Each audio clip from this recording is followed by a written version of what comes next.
Well, I'm going to call this house number 1 for the sake of argument, and it also happens to be the house of well-known journalist Nell McCafferty, who knows as little about plumbing as I do. Nell, how much do you know about plumbing? I know nothing, Shay, but I do know that all week long RTE, radio and television, and the newspapers have been talking to me about my stopcock. Now, I don't know what a stopcock looks like.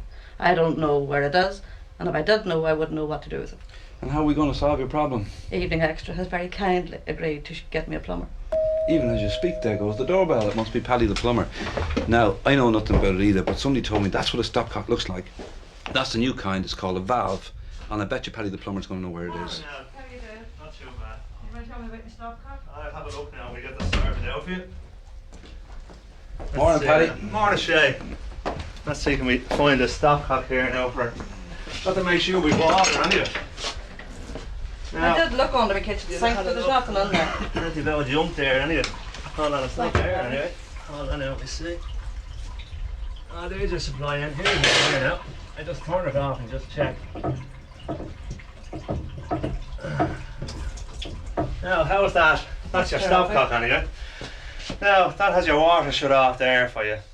So if I was to go away for the weekend and I thought there was going to be snow, I turn off my stopcock Turn off the stopcock there. and I'm safe as a house. And you're safe as a house. That shuts off the supply to your kitchen sink and the supply to your storage tank. You'd want to watch your foot in here today. It's still very rough, isn't it? Neck. But Paddy, I suppose Nell was very lucky. Well, she was. At least she knows where her stopcock is now anyway. She'd be able to turn off her water and she shouldn't have any bother. And she didn't have any leak or burst pipe, which No. is more than we can say for house number 2. Will you have a look here I first? will indeed. I'll go in and have a look now.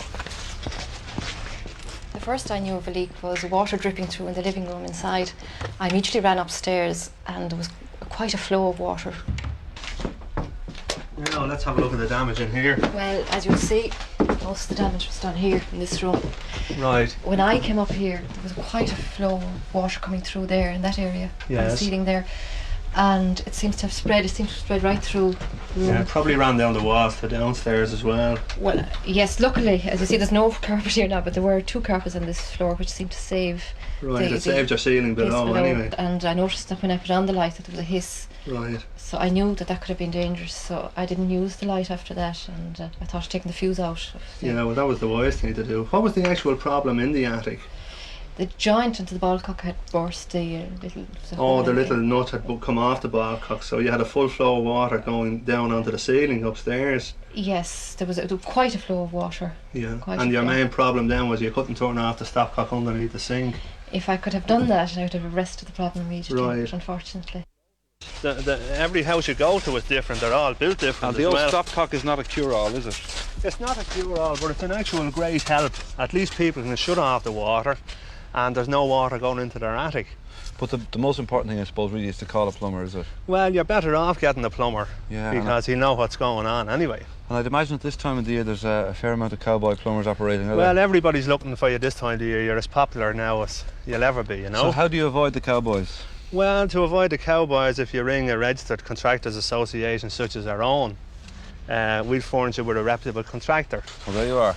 Well, there is an association, the Heating Plumbers Contractors Association. The number's up on your screen now. And you wouldn't have an amateur brain surgeon work on your head, would you? So don't have an amateur plumber work on your pipes. Now back to the studio.